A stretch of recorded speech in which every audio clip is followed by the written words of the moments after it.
on satellite, on Freeview, on cable, on radio, on mobile, on the web and around the world. This is First at 9 on Other Derana 24/7.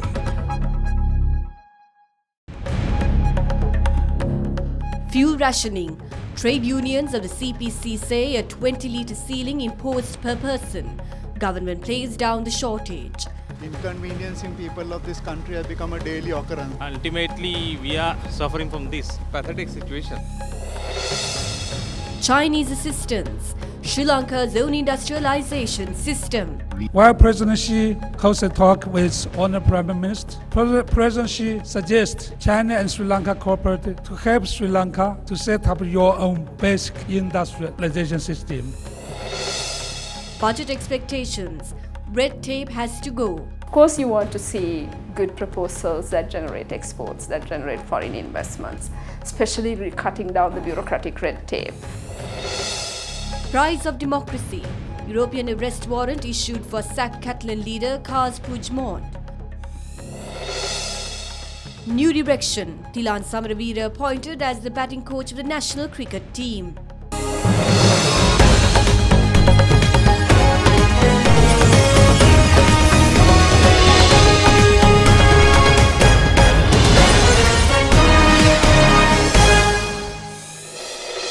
Bring you news from home and across the world. This is First at 9 on Other Derana 24/7. Good evening, I'm Katharina Chang. The wanted top story tonight, the fuel shortage which sparked long queues at fuel stations across the island yesterday shows no signs of abating. Issuing a statement today, Minister of Petroleum Resources Development Arjun Rantunga cited an oil tanker of the Indian Oil Corporation being rejected owing to quality issues as the cause of the shortage. The minister further stated that measures are taken to address 80% of the country's petrol requirement. Long queues were seen in many filling stations in several suburbs in Colombo due to a fuel shortage. Government says 80% of daily petrol supply will be completed within Sipetco supply chain by the end of today. The general public expressed their displeasure over the situation and urged the government to take necessary action. Inconveniencing people of this country has become a daily occurrence. So what can we do? We have to stay in a queue and because we have to get ahead with our normal day-to-day lives. Government says there is no any petrol issues. But since more than 1 hour time, we are suffering to get the petrol from the petrol station. It's not a good thing for the government and for the people. Like we are the one suffering. It's difficult for us because it's a long weekend. We used to go somewhere. Actually, these type of things we should eradicate. Ultimately, we are suffering from this. I thought it was a rumor initially. Then it seems to be a shortage until 8th. The next shipment is going to be on 8th, it seems. Definitely it's inconvenient for the public, definitely. Pathetic situation. We never expected this kind of situation. Within 6 months, this is second time we are facing this kind of pricing. So this is not good. Suppose in case of medical emergency, you imagine what will be the situation of those people. We don't have any way of doing anything. Our works are stuck and transportation is an issue. I hope they will take this into consideration and civil people won't have a problem.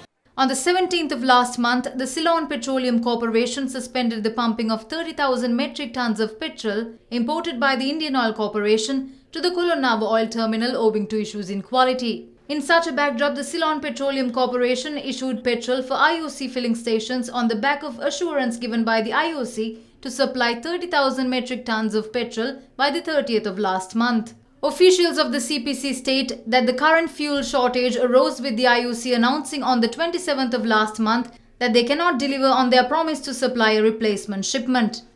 The petroleum trade unions meanwhile point the finger at the IOC for deliberately creating a fuel shortage in the country. We accuse that the IOC is attempting to take advantage from this situation by pushing for the substandard fuel shipment to be accepted. There is no way that we face a shortage due to the failure of one shipment. Government is responsible for this since they should be able to maintain adequate reserves. The CPC's inadequate storage facilities only enable stocks worth of 2 weeks. So the trade unions intervened and requested that the government take necessary action. The cabinet paper on obtaining 10 tanks from the oil terminal in Trincomalee was cancelled by the Prime Minister under the influence of the IOC. IOC is acting arbitrarily while inconveniencing the public. Does the government not see this? The CPC has decided to limit fuel to 20 litres per consumer. The IOC did not supply the stock of fuel which was refused earlier. They could have brought the stock within 1 week, but they kept on forcing us to purchase the stock which was refused. Nobody can force us to buy fuel which is inferior in quality. IOC should now issue the fuel stocks. We suspect that the authorities did not release fuel stocks even though they were aware of the long weekend. We suspect that this is an effort to push the minister towards an emergency purchase. Decisions should be taken on officials who inconvenience the government as well as the public. With the public panicking over fuel shortage, 40,000 metric tons of petrol, which was due to arrive in the country yesterday, was also delayed until the 7th of this month. The ship is currently anchored in Dubai due to delays in pumping fuel. Sources say that the fuel ship, which was refused earlier, is currently anchored in Trincomalee.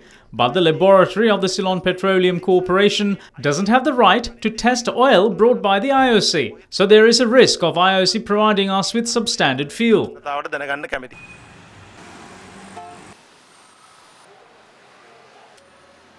Meanwhile, releasing a statement today, Minister of Petroleum Resources Development Arjuna Ranatunga stated that 80% of the country's petrol requirements can be met. The minister went on to say that diesel and kerosene supply will be unaffected. President Maithripala Sirisena insists that his government will consider exercising the rule of law against all without prejudice as a characteristic of good governance. As such, he said the government will not hesitate to punish any wrongdoers, irrespective of their political allegiances. The head of state made the remarks while visiting several development projects worked off in the Bakamuna zone in Alhara on the public. The new building, built at the Alhara Divisional Secretariat at a cost of 900 million rupees, was vested on the public by President Maithripala Sirisena this morning. New technology, devotion, honesty and transparency at work are required to overcome different challenges faced when achieving development. When considering the Bakamuna Divisional Secretariat, none of the governments which came to power over the last 20 to 35 years took measures to develop the area, thus halting the development of the Bakamuna Alhara project. Moragahakanda Reservoir, which is the only dream of the Rajarata area for irrigation and drinking water, did not work out. I accompanied the former president and laid the foundation stone without a cent in hand in 2007. I produced reports to the Ministry of Finance in 2008, yet no one responded to any of them. Not a cent was given to the Moragahakanda project for 5 years. Meanwhile, the new 3-story building at the Bakamuna Central College, built at a cost of 16.8 million rupees, was unveiled by the President this morning. The head of state also unveiled the new 2-story building at the Kottapidiya Primary School, which is an 8.4 million rupee investment.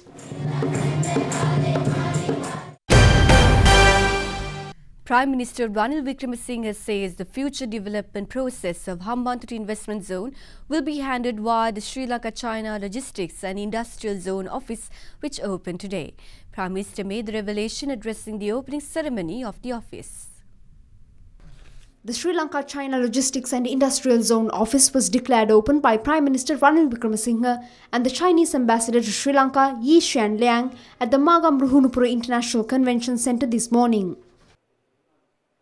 While President Xi holds a talk with Honourable Prime Minister, President Xi suggests China and Sri Lanka cooperate to help Sri Lanka to set up your own basic industrialization system. We will assemble all of the possible industries in this park, because from today we have the office, because every week at least 2 to 3 CEOs from China and also other countries came to me to talk about the possibility to invest in Hambantota zone. After today, I will tell them just go to Hambantota. Sri Lanka right now is get the most traineeship and the scholarship from China. This year, the total is over 2,000. Sri Lanka gets the most donation from China. In the past 3 years, every year is about $100 million.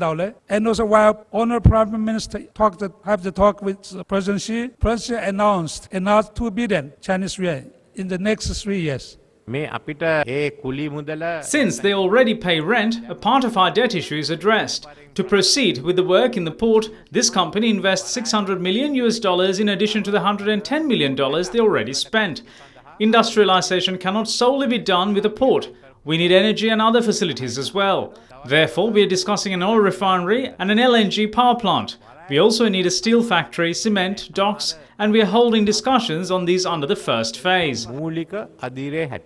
Meanwhile, yesterday, the National Law Conference 2017-2018, organised by the Bar Association of Sri Lanka, was held under the patronage of Prime Minister Ranil Wickremesinghe. Addressing the gathering, the Premier touched on the importance of gathering consensus on the proposed new constitution.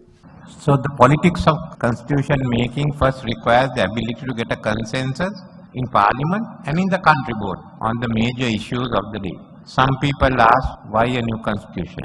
I think we require a political settlement after the war. I need not go into that. We need a new system of elections. The big debate on the executive presidency and abolition must also be brought to a close. But there are two things we have agreed. One is that we will be in Sinhalese Amikya Rajya and the foremost place to Buddhism. I don't think we have to depend anymore on racialism or religion. Language issue has been sorted out, but it's up for the younger generation to decide what's the type of constitution you want, what's the type of government you want. We have to focus on development, but this is just the beginning of a process, a political process, and that process is building up the consensus. That is the difficult part. Once you build up the consensus, drafting the legislation is not difficult at all. Former President Mahinda Rajapaksa makes evident that the present-day underworld is proving to be far worse than terrorism. He made the assertion during a religious function held in Tangol. The new monetary hall of the Annapitiya temple in Tangol was unveiled by former President Mahinda Rajapaksa. Following the unveiling ceremony, the former head of state addressed the gathering. Look at the terror in society today. 4 members of the same family was killed. We have heard stories like this during the reign of terror by the LTTE. It's years since we defeated them. During the last 2-3 weeks, how many times did we see instances of families being murdered? An entire area is living in fear because of this incident.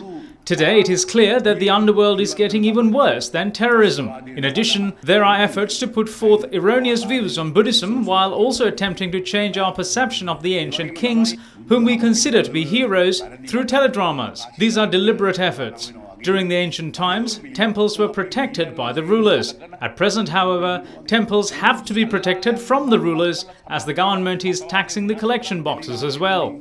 Even with regret, we have to say that this has become an era where the government is surviving with the income collected from temples. The members of the Sri Lanka Freedom Party and the joint opposition today expressed views on each other's involvement on the upcoming election. One of the flashpoints was the possibility of the SLPF contesting election in the coalition with the UNP. Members of the SLFP today expressed views on various forums. The President is of the notion that we should get together and contest elections. I asked him if we can get together at electorate level. The President said, if he can do that, go ahead.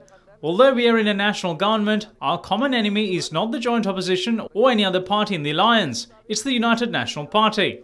The SLFP will contest the election as the United People's Freedom Alliance. We will not contest together with the UNP on any level. We will definitely form a UPFA government in 2020 with the SLFP at its helm. In the meantime, members of the joint opposition also expressed views on the upcoming elections.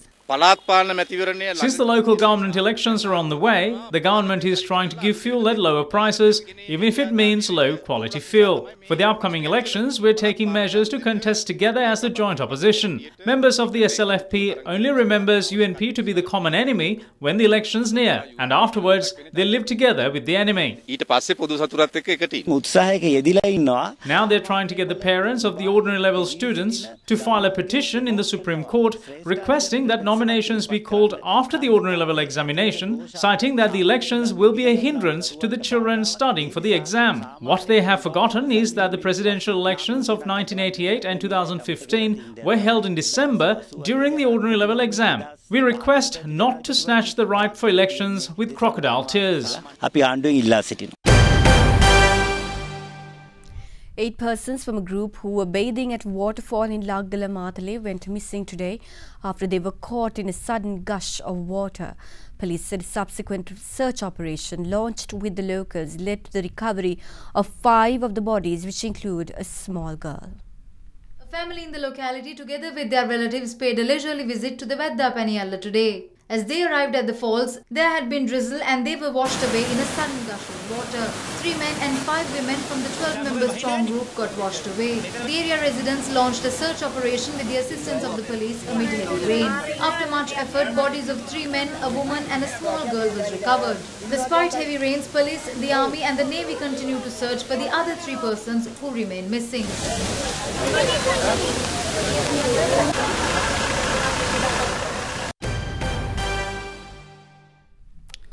The Medical Faculty Students Parents Association warns that the government must legally implement the solutions they proposed for the CITEM issue if the association is to suspend the upcoming Fast Unto Death campaign. They made the remark when they called on Chief Prelate of the Brahmana sector, Most Venerable Napane Pemsilithera, at the Hurikaduwa Vidyasagar Pirivena today. Parents will commence a Fast Unto Death campaign from the 6th onwards if there is no proper solution for this. If this government doesn't even heed the chief prelates, we have no one else to turn to. It's enough if they properly implement the solutions they have already proposed. The President hasn't signed this. Only the Director of Information has done so. This could even be a fake document. No matter what the President says, Minister Rajitha Senaratne says CITEM will not be abolished. Quietly tell Senaratne to go away. Why can't he understand what the public and the Mahasangha as well as the country can understand? We should stand forth for the sake of our future.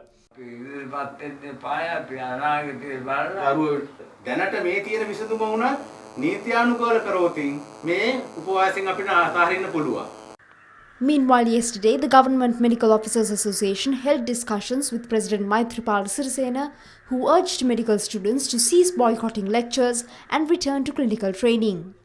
The President agreed to appoint a committee regulated by the Sri Lanka Medical Council and the University Grants Commission to address grave issues and suspicions and to find fresh solutions if needed. Meanwhile, convening a media briefing today, the Inter-University Students' Federation called for trade union action in line with the Fast Unto Death campaign by parents. Let's now take a look at some of the stories making news across Sri Lanka.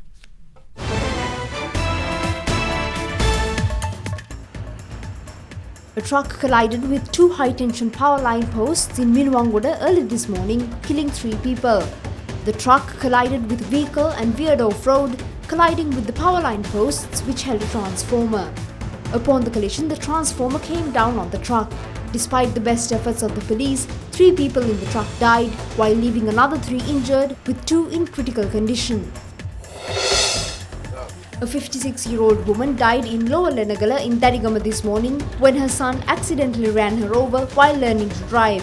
Despite the son not having a valid driving license, he had driven a newly bought cab. He lost control of the vehicle and ran over the mother while she was giving him encouragement. Police arrested a balloon vendor who sexually assaulted and murdered a 15-year-old boy in Karandana 4 days ago. The police discovered the victim's body in Malkayala area. The victim was said to have accompanied the suspect to a Gammadu festival in Karandana. Minister of Education Akila Viraj Karyawasam took measures to enroll the student who was expelled from school in Kakirava over a false accusation of pregnancy at the Anuradhapura Central College. The principal who expelled the student has been suspended. CCTV cameras captured footage of an individual stealing perfume worth 12,000 rupees from a supermarket in Mount Lavinia.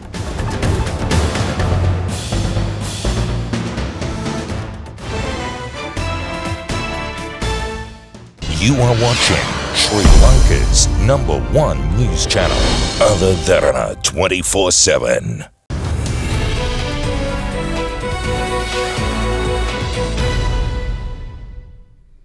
Welcome back to the news.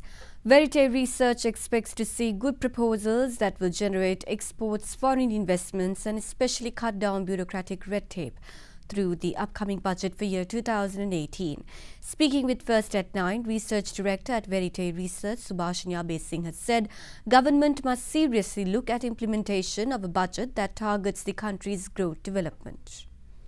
We are at a level where our growth is significantly low, below 5% compared to our region, our neighbors who are growing over 6%. So we definitely need to have proposals and policies that will generate sustainable growth. Remove the obstacles that the current domestic industries have, for example, that undermine their export competitiveness or their ability to succeed in international markets. Of course, you want to see good proposals that generate exports, that generate foreign investments, especially cutting down the bureaucratic red tape and digitalizing and automating. She also called for the government to seriously consider implementing electronic procurement in order to avoid corruption and mishandling of public funds. So it's encouraging that the government is interested in electronic procurement. At the end of the day, government is procuring goods and services using taxpayers' money.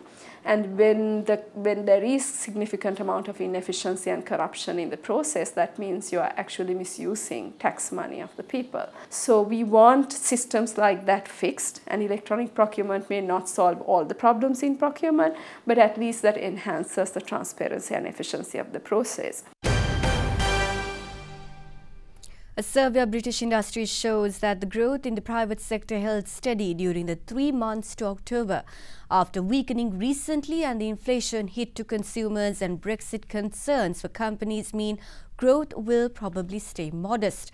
The Confederation of British Industries monthly indicator of output for manufacturers, retailers and services companies remained at +11, its joint lowest level since June. CBI Chief Economist Rain Newton-Smith said growth in the economy has remained relatively stable, although the pace of growth was a little slower than expected. Britain's economy slowed sharply in the first half of 2017, although it picked up a bit of pace in the third quarter. On Thursday, the Bank of England raised interest rates for the first time in a decade as it moved to head off what it sees as the inflationary impact on Brexit.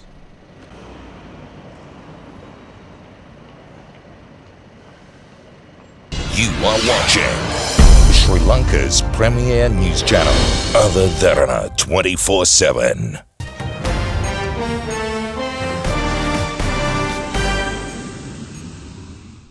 Welcome back to the news. A Spanish judge has issued European arrest warrants yesterday for sacked Catalan leader Charles Puigdemont and 4 of his allies who went to Belgium. The 5 failed to appear in a High Court hearing in Madrid on Thursday when 9 other ex-members of the regional government were taken into custody. They all face charges of rebellion, sedition and misuse of public funds for pursuing Catalan independence. Puigdemont said he will not return to Spain unless he receives guarantees of a fair trial. Puigdemont was the president of the autonomous region of Catalonia until the proclamation of independence and continues to regard himself as the president of the newly proclaimed Republic of Catalonia. Puigdemont and his colleagues travelled to Belgium to raise their case for statehood at the EU institutions, and he insists he is not trying to evade real justice. He said in a Belgian TV interview ad earlier yesterday that he would cooperate with Belgian judicial authorities. He added that he was ready to run in snap regional elections in Catalonia next month. The warrants are sent to Belgian prosecutors who have 24 hours to decide whether the paperwork is correct. Afghanistan's telecommunications regulator has ordered internet service providers to block the messaging services WhatsApp and Telegram. It is, however, not immediately clear whether the order was complied with, as the services still appear to be working normally through both state-owned and private internet service providers. The letter by Afghanistan's telecommunications regulator directed internet companies to block Telegram and WhatsApp services without delay for a period of 20 days. The move had reportedly been aimed at thwarting the use of the encrypted messaging services by the Taliban and other insurgent groups. Let's now take a look at some other stories making news across the world. US President Donald Trump, accompanied by First Lady Melania, arrived in Hawaii yesterday en route to Asia. During his stay, President Trump attended a briefing on US military forces in the Pacific and also visited Pearl Harbor. He is scheduled to visit Japan tomorrow. Typhoon Damre made landfall in Vietnam this morning, bringing heavy downpours and strong winds. The strongest typhoon experienced by Vietnam in at least 16 years hit the central and southern parts of the country with the equivalent strength of a Category 2 storm. Iraqi forces yesterday seized the district of Al-Qaim, one of the last remaining territories in the country held by so-called Islamic State.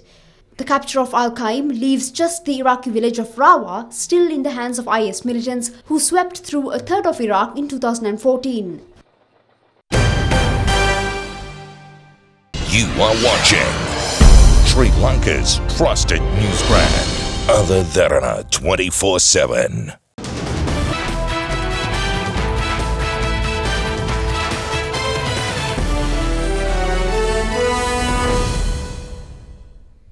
Sri Lanka Cricket today appointed former cricketer Thilan Samaraweera as the batting coach of the national cricket team for the upcoming World Cup, which is due to be held in 2019. Thilan Samaraweera has had several coaching experiences, with batting coach of Bangladesh being the recent one. Samaraweera's first assignment as the official batting coach will be the upcoming tour of India, which includes 3 tests, 3 one-day internationals and 3 T20 matches. Keeps leaving that gap open mid-wicket. Number 1 seed at the Paris Masters, Rafael Nadal, withdrew from the tournament with injury yesterday, while the number 3 seed also failed to make it into the semi-finals. Third seed Marin Cilic of Croatia went down 7-6, 7-5 to home favourite Julian Beneteo. Beneteo will meet Jack Sock in the semis as the American beat Spaniard Fernando Verdasco during early hours today 6-7, 6-2, 6-3.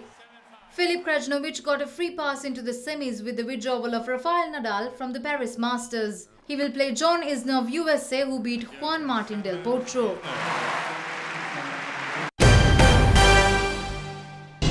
You are watching Sri Lanka's award-winning news channel, Other Derana 24/7. Let's now cross over to Sadhanu Peka at the Other Derana Weather Centre with your forecast for the next 24 hours.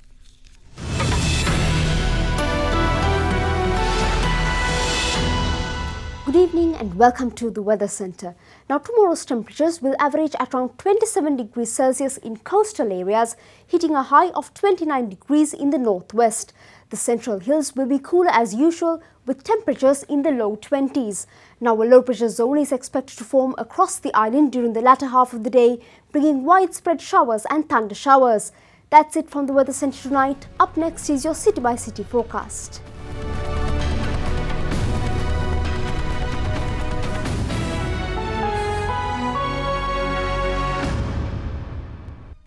Before we go, we'd like to take you to China, where the colours of autumn painted woodlands and parks in the country. The advancing winter will soon wipe out this spectacle, but for now, nature's beauty is on display. Thank you for joining us and have a pleasant evening.